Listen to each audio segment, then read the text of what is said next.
Hi, I'm Michael Jordan with AB Friendly Company, and you're at the Underground Meadery.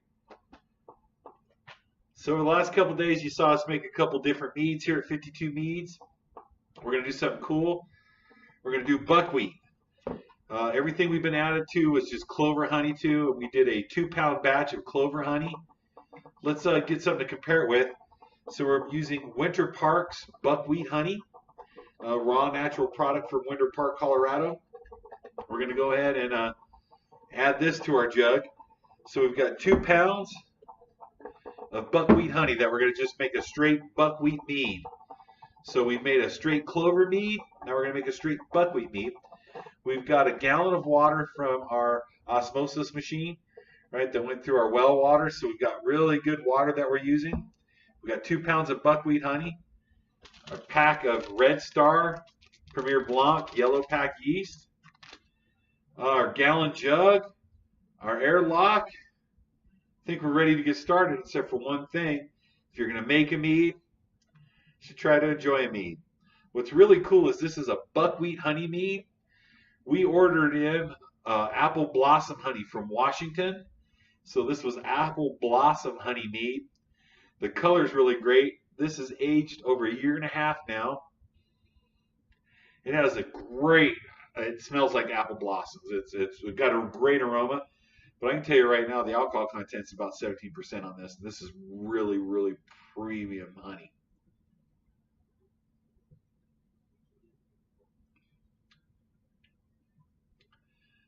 Yeah, super cool taste, man.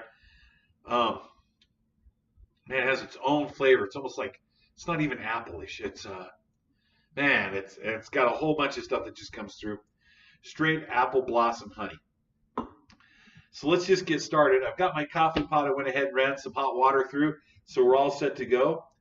I've got my gallon of water, 2 pounds of buckwheat honey, my fermentation device, our balloon for our airlock, Red Star Premier Blanc yellow pack yeast, my scissors to open it, my temperature gauge to check the temperature so we can drop the yeast, our hydrometer for our potential alcohol reading, our pen and our index card with our recipe. Right, so I've got buckwheat, 2 pounds of buckwheat honey, gallon of filtered water, 1 pack of Yellow Star yeast. Let's go ahead and get started. So the first thing we'll do is let's make sure we take our lid off our jug. And let's add this honey from Winter Park. This is a little thick. Good, but look at that dark, dark honey there. Well, it's just pouring like molasses. So that's some really thick honey right there. It's a good thing we heated up our water so we can get the rest of the honey out of this, because this is super thick. Look at that. Started to crystallize on me here. I should have warmed up a little bit to get a good runny mix. But that's one reason you can tell that you've got good raw honey, is when it starts to crystallize. And if it crystallizes from the bottom or the top, better. If it crystallizes in the center, it's got a lot of additives. So this is looking pretty good. All right. Remember just to give it a little turn and lift. You won't have a lot of mess. Let's see if we can get some of this honey here to dissolve.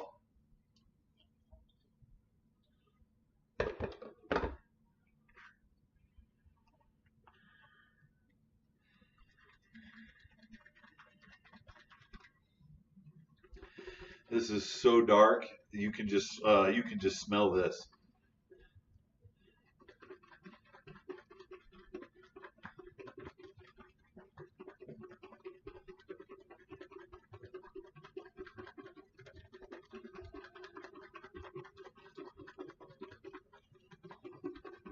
What's really cool is everything you're seeing us do live and not prep.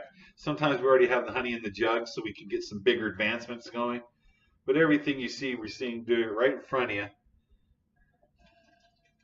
So you can see how we do it.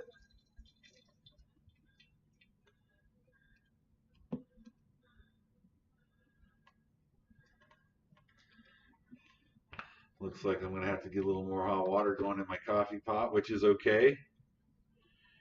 That only means that we'll probably have to let this mead set out over 24 hours. We'll just add a little more of our good spring water. What that does is that coffee pot then will warm that water up and help us dissolve this honey.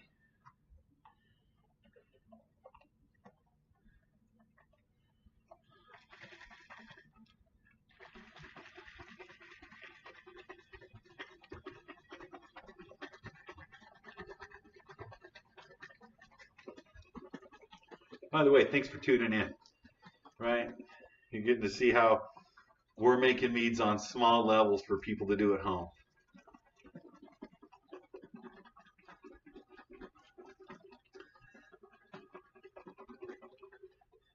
That sets up. Let me get this one going.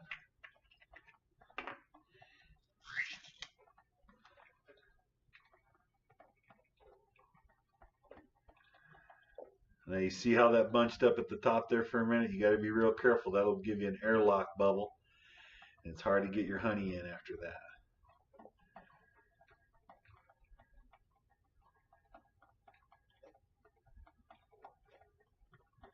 That's dark like coffee.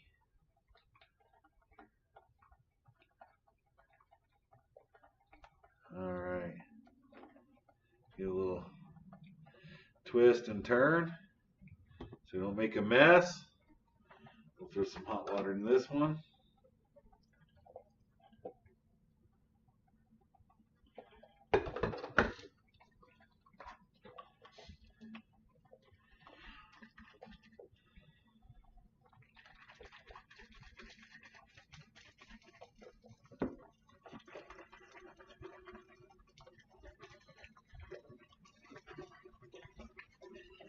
This will give you a workout.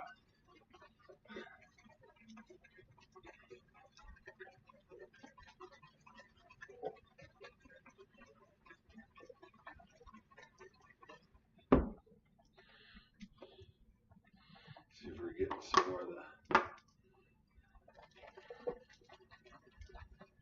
Ooh, this is just so thick and started to crystallize on me. I wasn't planning on this.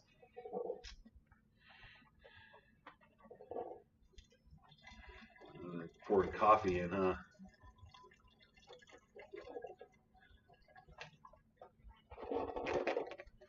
You can hear how crystallized that honey was.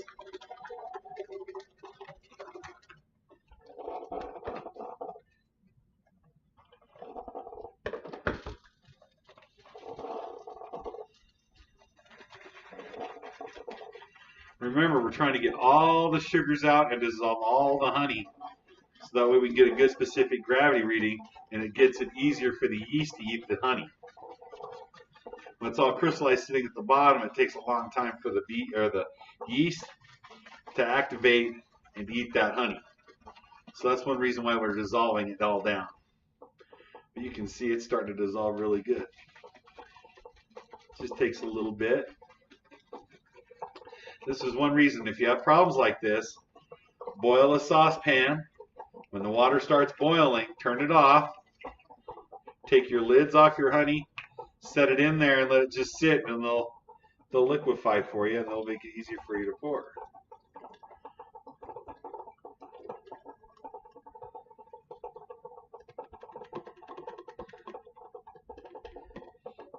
Probably do one more round with this one.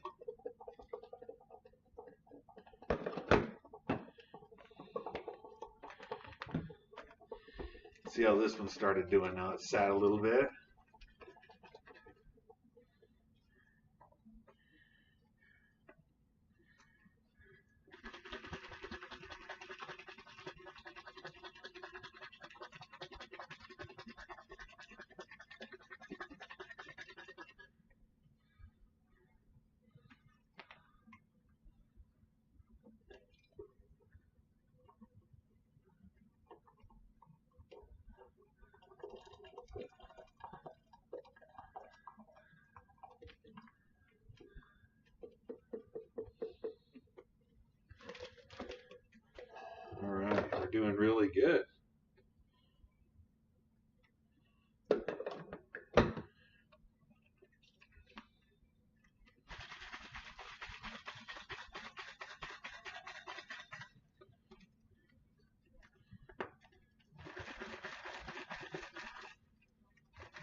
What's really good about this is now you've seen us how we have to take and break down crystallized honey to get it into your jugs.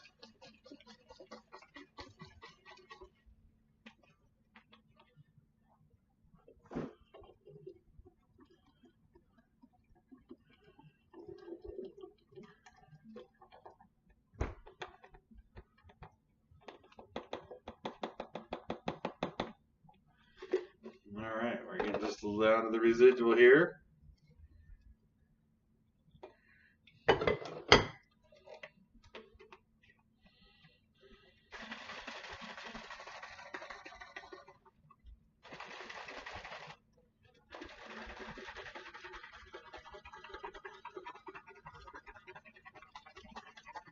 What's really good by using these, if they get a little bit of pressure, you can bleed off the pressure.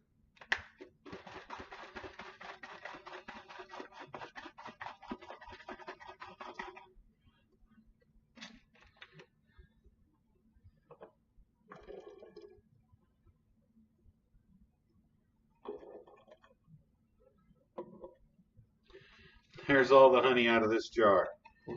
Super good, huh? We'll go ahead. See, this one's dissolved all the way too, just to make sure. See, just a little, set it in there a little bit.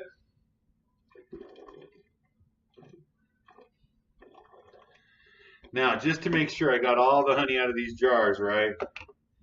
Let's go ahead and pull a little cold water in here. Let's see what we got.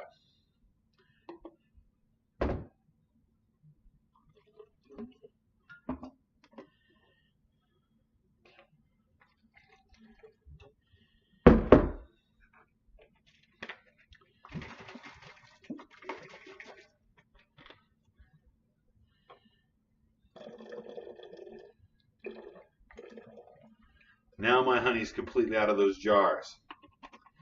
See how clear that was compared to how we started? All right. So basically we've got our buckwheat honey now in here, and we've already started to dissolve it all down.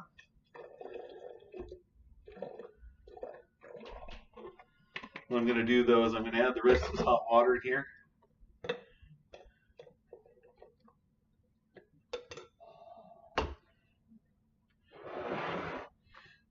Put my lid back on. Let's mix this all up.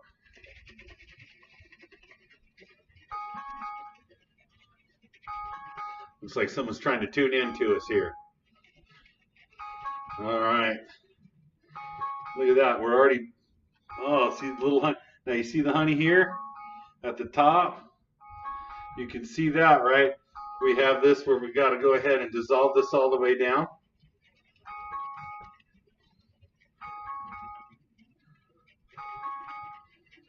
Oh, look at that, huh?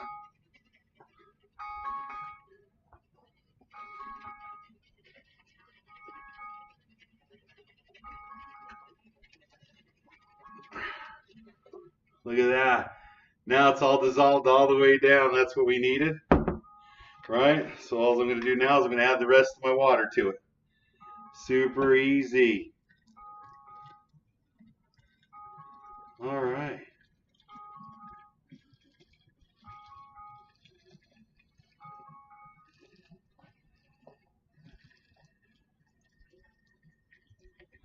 All right, I'm going to give it another little shake here. Man, this is a good mix. This is going to be a good buckwheat honey.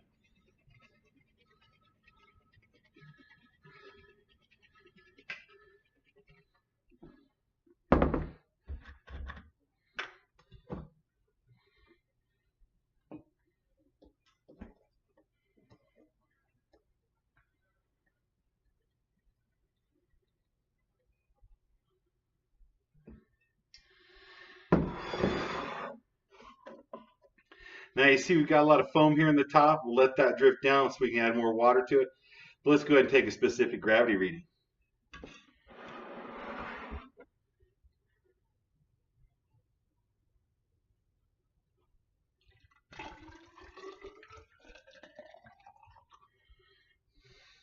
All right. Look how dark that is. That almost looks like a beer. All right. Let's see what we got here. Now, on an average, for every pound of honey that you add, you get 5% alcohol. We should be sitting at anywhere from 9 to 11% potential alcohol. So let's see what our little measurement here says.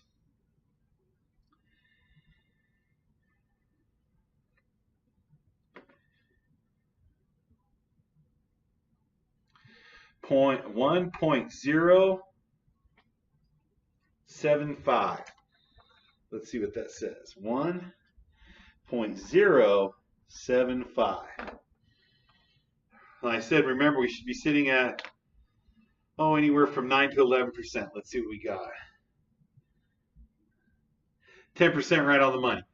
5% from each pound. So that's super awesome. I'll have some apple blossom mead for that.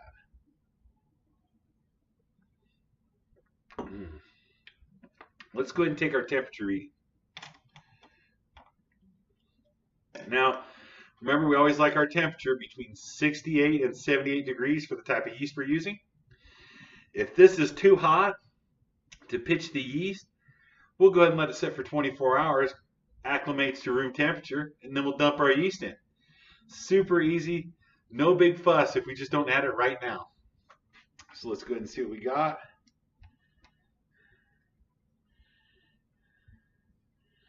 We're right at 80. It's pretty close. But you know what we do? We're going to add a little bit of this cold water because the foam went down a little bit. Okay, not too much. I just wanted a little bit. Tell you what I'm going to do, because we're close to the thing, we're going to go ahead and drop the yeast. This won't kill the yeast. Remember, until the temperatures are over 100, will it kill the yeast? So I'm going to go ahead. I'm going to put my yeast in.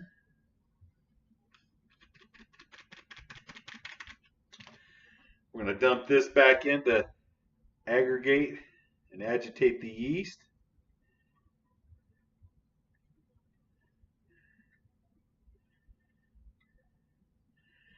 Move just a little bit. See, that was just the amount of water that we put in. We'll see if we can get that to go down here. There we go.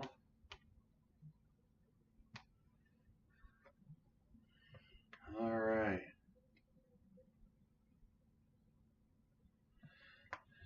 Beautiful. Now we got our yeast in and everything. We got our jug up to the level. Airlock on. AB friendly approved. Super easy. Now we've got a buckwheat honey that we can compare to our clover honey. The readings were about the same, right? That we're looking at 10% alcohol from our clover honey. We're looking at about 10% alcohol from our buckwheat honey. We'll see if it clears up anything from this darker color. Lots of stuff to try with different types of honey. We'll get into that as we keep going. But now you've just made a buckwheat mead. So now we've got a clover and a buckwheat going. Hey, I'm Michael Jordan with AB Friendly Company. You're here at the Underground Mead. Remember to share, like, try out these easy meads to make. We give out really simple, easy topics for you to try. Remember, we're doing 52 gallons in 1 year. You're already up to 5. We'll talk to you later, and thank you for tuning in. The Underground Meadery. Better finish this off.